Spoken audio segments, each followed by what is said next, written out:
Hello, in this video uh, we create a login form. If you remember from our previous video, we created a registration form that basically register a student with our database application. In this video we create a login uh, facility for the application. For this purpose, if you remember previously, we just created a layout here, and we write some code for the registration. Mm, this time we add the functionality of the login as well. For this purpose, we need to modify the dataset that we have created for our application. um, we want that we get uh, only the specific record based upon the student ID and the password. For this purpose we will create a parameterized query that will accept two arguments, the student ID and the password. If a match occur for that query, it will return the particular record, the particular row from the database. So click here, edit with designer, and right click here, add query here. Okay, next, add here some filtering option, the where. Okay, where st underscore id, this id is equal to certain parameter. Mm, and the password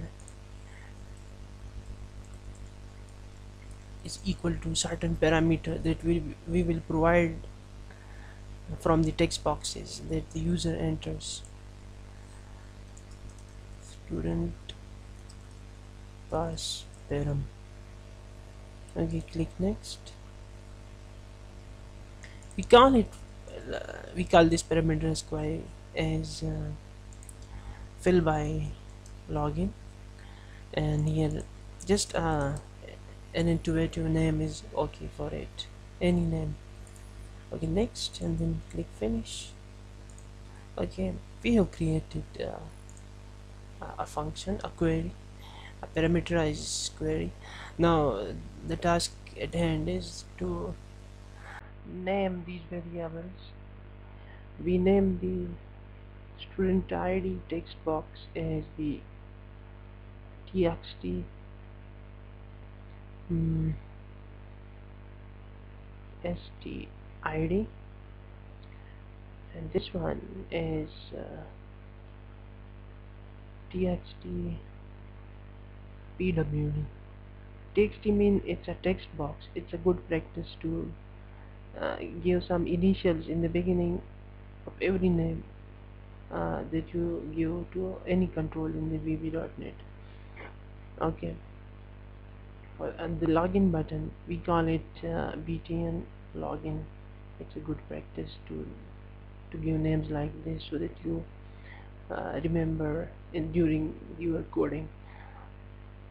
Second thing is that you need to open this part, my application components, and you will see you have some components here. The library is your database, so um, it has created a dataset, an adapter for the table student, an adapter manager for the table student. For this particular application, we need to drag a library dataset,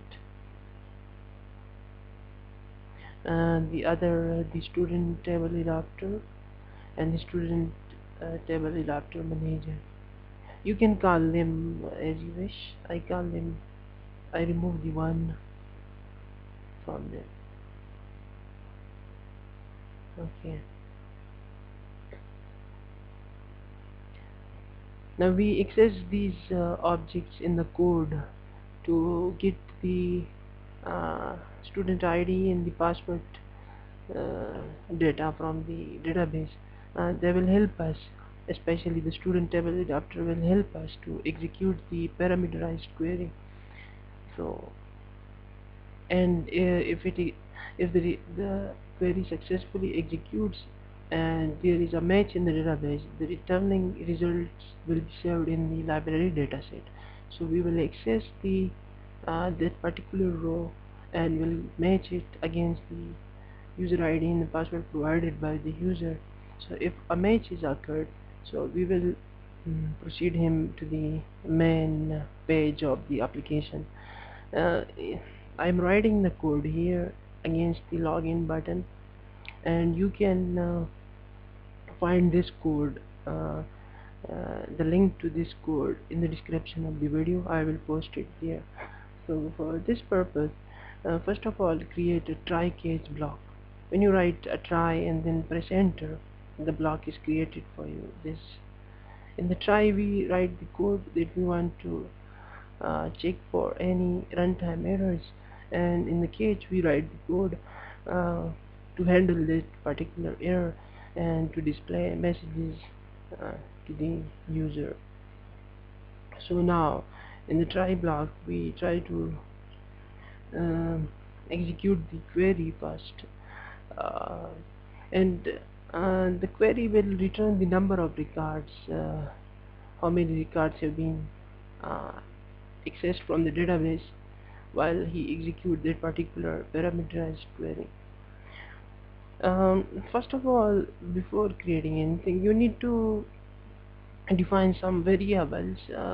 One is the dem, declare it as dem mm, str stid.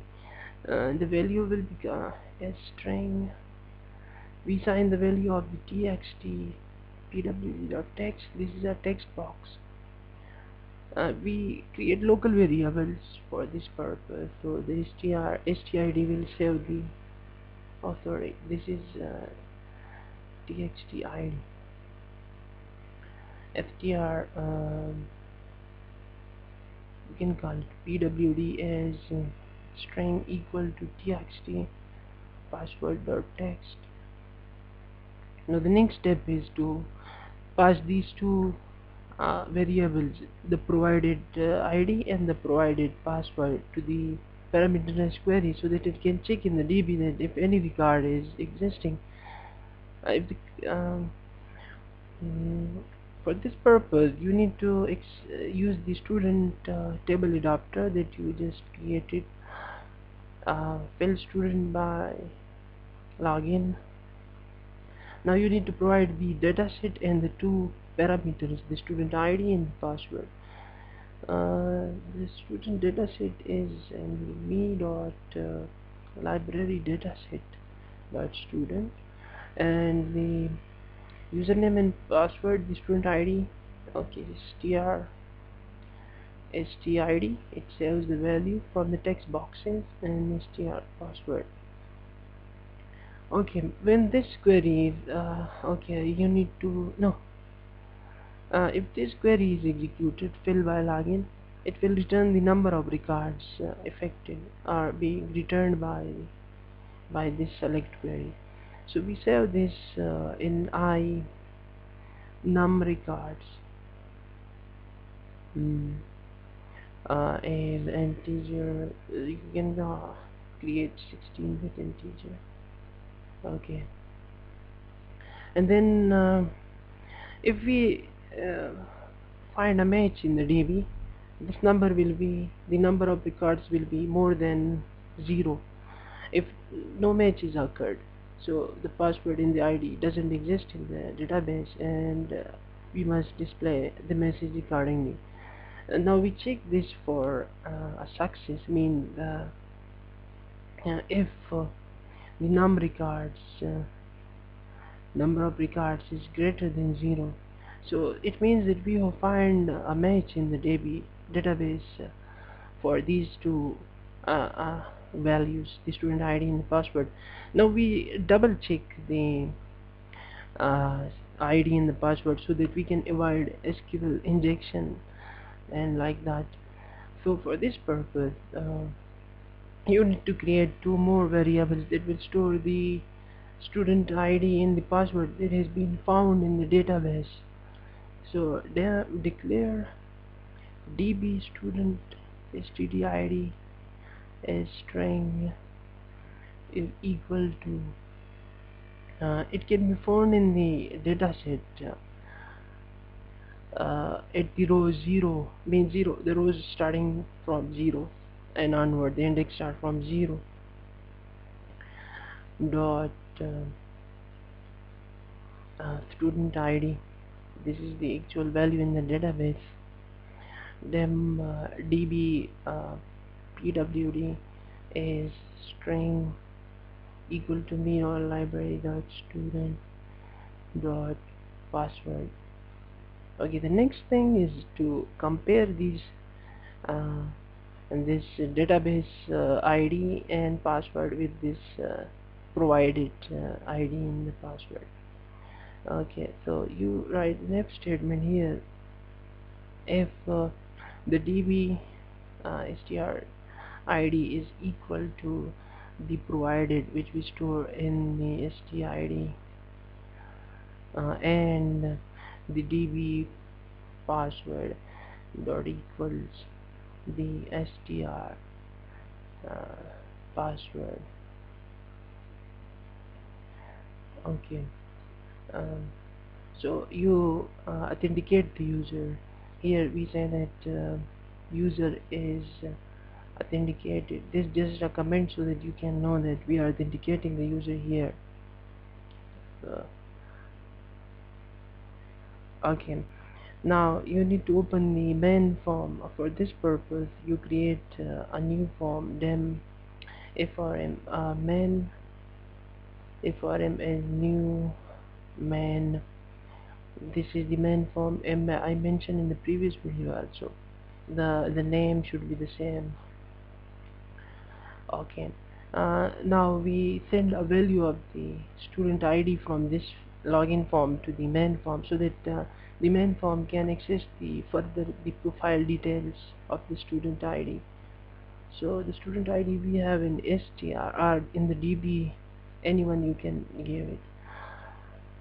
Okay, you can assign it any value or the db or the str after he or she has been authenticated.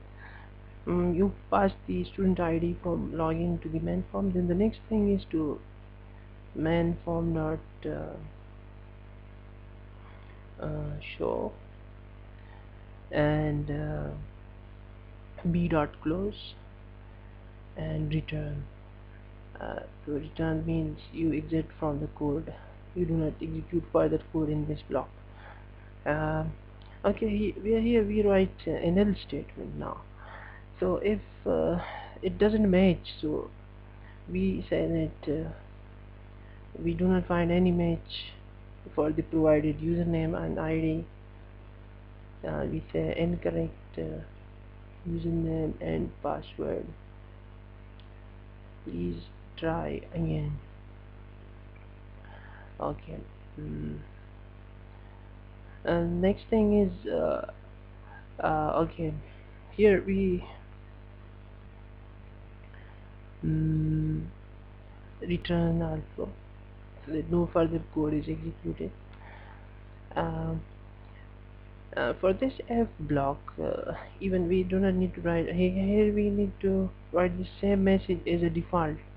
So if nothing is provided, so we can show a default message. The default message should be, we assume that always the except this case, until this case is satisfied, we always assume the incorrect, the password and user ID is always incorrect.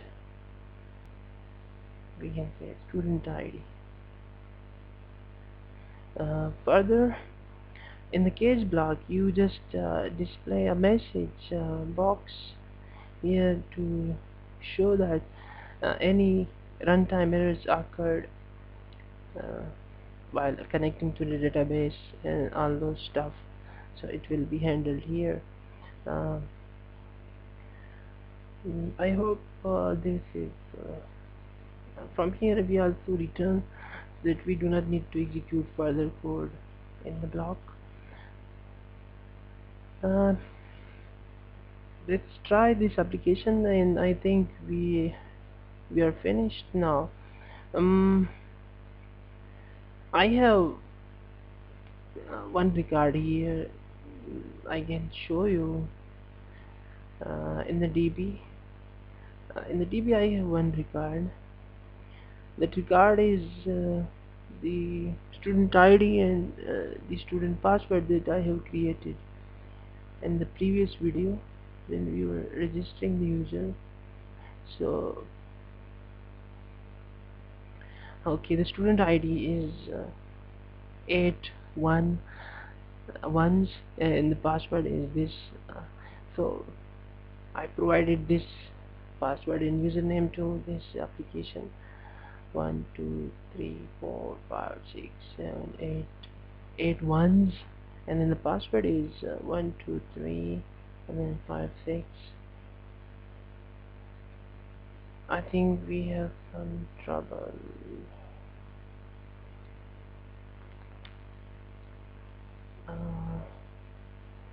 I need to clean the solution, and then okay, the problem was just with the cleaning of the build. So I clean and then rebuild. It's always a problem when you are adding new functionalities. So the previous build from the cache has been loaded. So the password is 1 2 3 4 5 6 7 8 1 2 3 5 6, and then we click login, and we have successfully logged in, and you can see we are taken to the profile page. By default the home page should be displayed, but in the main form at load time I want that the profile is displayed. You can try again here. You can just say login, and it will show you an incorrect student ID and password has been provided. Please try again. Even you provide just rough IDs like that. Okay, you see the password. This is this has been shown. We can change the property, and we can also change this form. When it's loaded, we can change it, the start position, so that it appears in the center of the screen. And the password should be uh, correct, star. um, and the line of code that we want that the student profile is displayed by default. So this is the one line code here.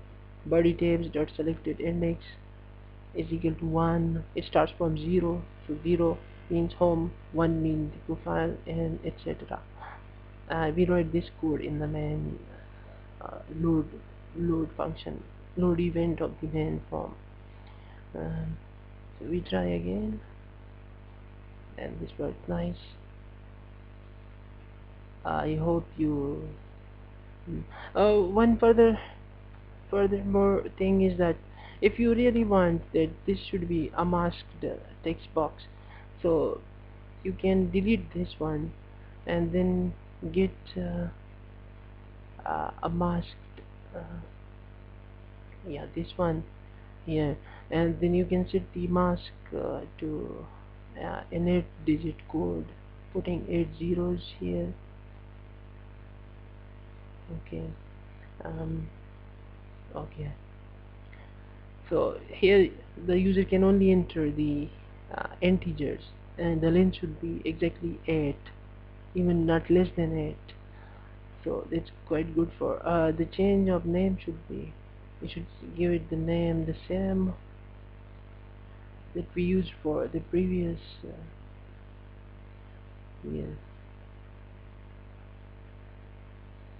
yeah, it's okay, txt stid.